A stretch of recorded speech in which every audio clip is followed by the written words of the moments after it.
इस युद्ध में 1.5 लाख से ज्यादा लोग मारे जा चुके हैं। इस जंग में हुआ है ऐसा नरसंहार जो गाजा से भी ज्यादा खतरनाक है। लाशें रोज गिर रही है, वो भी सैकड़ों की तादाद में।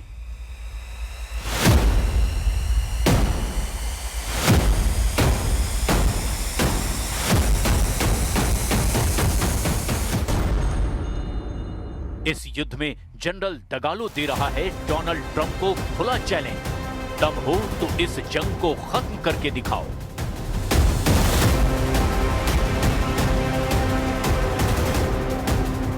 इस फ्रंट पर गाड़ियां जल रही हैं, इतनी लाशें बिखरी पड़ी हैं जिनको गिनना आसान नहीं।